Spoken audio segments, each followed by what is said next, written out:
ಎಷ್ಟಿದೆ? 10. 10 12 ಕೊಡಿ. ತೊಳಿ ಸರ್, ತೊಳಿ. ಆಯ್ತು, ತೊಳಿ ಸರ್. 12 ಎಷ್ಟು?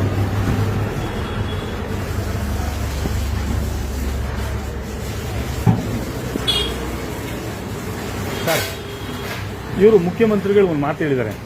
ಏನಂತ? ಯಾರೇ ಒಬ್ಬ ನಮ್ಮ ಸರ್ಕಾರಿ ನೌಕರ ₹1 ಲಂಚ ತಗೊಂಡ್ರೆ ಫೋನ್ ಮಾಡಿ ಅಂತ. ಈಗ ಎಲ್ಲಿ ಕಾಂಟ್ಯಾಕ್ಟ್ ಮಾಡಲಿ? ಎಲ್ಲಿ ಮಾಡ್ತೀವಿ ನೋಡಿ. ಎಲ್ಲಿ ಸಿಗ್ತಾರೆ ಮುಖ್ಯಮಂತ್ರಿಗಳು? ಎಲ್ಲಿ ಸಿಗ್ತಾರೆ? ಅದೇ ಏನ್ ಮಾಡ್ಬೇಕಂತನಾ? ಮಾಡ್ಬೇಕಂತನಾ? ಅದು ಏನ್ ಮಾಡ್ಬೇಕು ನಂಗೆ ಅರ್ಥ ಆಗ್ತಾ ಇಲ್ಲ. ಇಲ್ಲ, ಅಪ್ಲೈ ಮಾಡ್ಬಿಡಿ ಸಾಕು. ಅಲ್ಲ, ನಾನು ಕೇಳ್ತಾ ಇರೋದು, ಮುಖ್ಯಮಂತ್ರಿಗಳು ನಮ್ಮ ಸರ್ಕಾರಿ ಕಚೇರಿಯಲ್ಲಿ ₹1 ಯಾರಾದ್ರೂ ಲಂಚ ತಗೊಂಡ್ರು ಅವ್ರನ್ನ ನನಗೆ ಒಂದು ಗಮನಕ್ಕೆ ತಗೊಂಬನ್ನಿ ಅಂತ ಹೇಳಿದ್ದಾರೆ. ಈಗ ನಾನು ಎಲ್ಲಿ ಹುಡುಕ್ಲಿ ಅವ್ರನ್ನೀಗ? ಏನ್ ಹೇಳಿ? ನನಗೆ ಗೊತ್ತಿಲ್ಲ, ನೀವ್ ಹೇಳ್ಬೇಕು.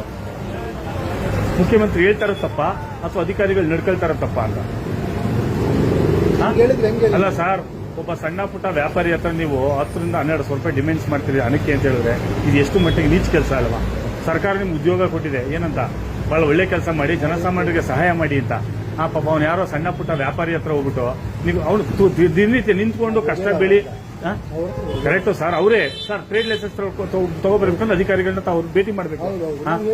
ಕರೆಕ್ಟು ಸರ್, ಈ ತರ ನೀಚ ಕೆಲಸಕ್ಕೆ ಅವನೇನೋ ಪಾಪ ರೋಡಲ್ಲಿ ನಿಂತ್ಕೊಂಡು ಬೀದಿ ನಿಂತ್ಕೊಂಡು ಕಟ್ ಮಾಡಿ ಒಬ್ಬ ನಿಲ್ಸ್ಕೊಂಡು ಅವ್ನು ಹೋಗ್ಬಿಟ್ಟು ನೀವು ₹1200 ಲಂಚ ಕೇಳಿದ್ರೆ ಯಾವ ರೀತಿ ಸರಿ? ಅಂತ ಆನೆಸ್ಟ್ ಆಫೀಸರ್ ಆಗಿದ್ರೆ ಮಾಡ್ಕೊಡ್ಬೇಕು ನೀವು ನೇರವಾಗಿ. ಸರ್ಕಾರಿ ಫೀಸ್ ಕಟ್ಟಿ ಅವ್ನು ನೀವ್ ಯಾಕೆ ದುಡ್ಡು ಇಸ್ಕೊಂಡ್ರಿ? ಅವನು ತಿಳುವಳಿಕೆ ಇಲ್ಲ, ಅಯೋಗ್ಯ, ನೀಚ, ಅವ್ನು ಗೊತ್ತಿಲ್ಲ. ನಿಮ್ಗೆ ಗೊತ್ತಿದೆಯಲ್ಲ, ನೀವು ಓದಿದಿರಿಯಲ್ಲ, ಮತ್ತೆ ಏನ್ ಮಾಡ್ಬೇಕು ಅಂತ? ಏನ್ ಮಾಡ್ಬೇಕು ಅಂತ? ತಗೊಳ್ಳಿ ದುಡ್ಡು, ನೀವು ಇಸ್ಕೊಳ್ಳಿ, ಅಪ್ಲೈ ಮಾಡಿಸಿ ಸಾಕು. ಯಾರಿಗೆ? ನಾನು ಯಾಕೆ ದುಡ್ಡು ಇಸ್ಕೊಳ್ಳಿ? ಮುಖ್ಯಮಂತ್ರಿ ಕೊಟ್ಬಿಡಿ ದುಡ್ಡನ್ನ. ಅಲ್ಲ, 2,000 ಸಾಕು. ಬೇಡ ಸರ್, ನೀವು ಮುಖ್ಯಮಂತ್ರಿ ದುಡ್ಡು ಕೊಟ್ಬಿಡಿ. ₹1200 ನನಗೆ ಯಾರೋ ಒಬ್ರು ಲಂಚ ಕೊಡಿ ಅಂತ 12 ಕೊಟ್ಬಿಡಿ ಅಧಿಕಾರಿಗಳಿಗೆ. ನೀವು ಮುಖ್ಯಮಂತ್ರಿಗಳಿಗೆ ಕೊಡಿ ಸರ್. ಸರ್, ಮುಖ್ಯಮಂತ್ರಿಗಳು ಗಮನಕ್ಕೆ ತಗೊಂಬನ್ನಿ. ಸರ್, ನಾನು ಈ ತರ ₹1200 ದುಡ್ಡು ತಗೊಂಡೆ, ಲಂಚ ತಗೊಂಡೆ, ಏನ್ ಮಾಡೋದು ಅಂತ ಕೇಳಿ. ಬಡವ್ರ ಬಗ್ಗೆ ಈ ತರ ರಕ್ತ ಇರ್ತಿಲ್ಲ, ಎಷ್ಟು ಮಟ್ಟಿಗೆ ಸರಿ ಸರ್ ಇದು? ಆಯ್ತು, ತಪ್ಪಾಯ್ತು ನಮ್ದು. ನನಗಿಂತ ದುಡ್ಡು ನೀವು ಲಂಚ ಅಂತ ಕೊಡಿ, ನೀವು ಇಟ್ಕೊಳ್ಳಿ ಸರ್. ನೀವು ಕೇಳಿರೋ ದುಡ್ಡನ್ನ ನಿಮ್ಮ ಅಧಿಕಾರಿಗಳಿಗೆ ಏನು ಬಟ್ಟೆಗೆ, ರೇಷನ್ಗೆ ನೀವು ಕೇಳಿದಿರಲ್ಲ, ಲಂಚ ದುಡ್ಡು ಅದನ್ನ ಕೊಟ್ಟಿದ್ದೀವಿ, ತಗೊಳ್ಳಿ. ಏನ್ ಸರ್? ಆಯ್ತು ಬಿಡಿ, ಹೋಗ್ಲಿ, ತಗೊಳ್ಳಿ, ನಿಮ್ ರೇಷನ್ ದುಡ್ಡು ತಗೊಳ್ಳಿ. ಯಾಕೆ ಸರ್ಕಾರ ದುಡ್ಡು ಕೊಡ್ತಾ ಇಲ್ವಲ್ಲ? ಸರ್ಕಾರಕ್ಕೆ ದುಡ್ಡಿಲ್ವಲ್ಲ? ಪಾಪ ನೀವು ಅದಕ್ಕೆ ಲಂಚ ಕೈ ಹಾಕಿ ಲಂಚ ತಗೊಳ್ತಿದ್ದೀರಿ. ಇದಕ್ಕೆ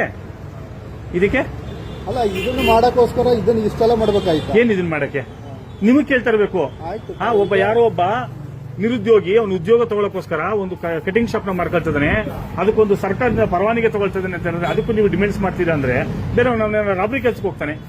ನೀವು ಅಧಿಕಾರಿಗಳು ಡಿಮ್ಯಾಂಡ್ ಮಾಡಿ ಎಲ್ಲಿ ತರ್ತಾನೆ ಅವನು?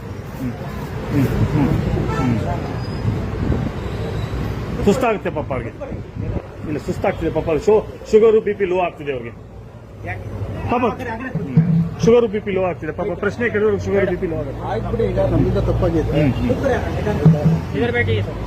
ಅವ್ರದನ್ನ ದಯವಿಟ್ಟು ಅದನ್ನ ಮಾಡ್ಕೊಡ್ಬೇಕು ನೀವು. ಮಾಡ್ಕೊಡಿ.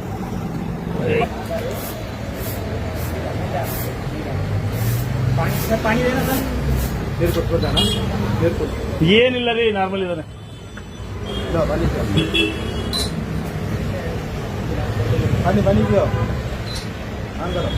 ದುಡ್ಡು ಕೊಡ್ಬೇಕಾದ್ರೆ ಸುಸ್ತಾಗಲ್ಲ, ದುಡ್ಡು ಕೇಳ್ಬೇಕಾದ್ರೆ ಸುಸ್ತಾಗಲ್ವಾ?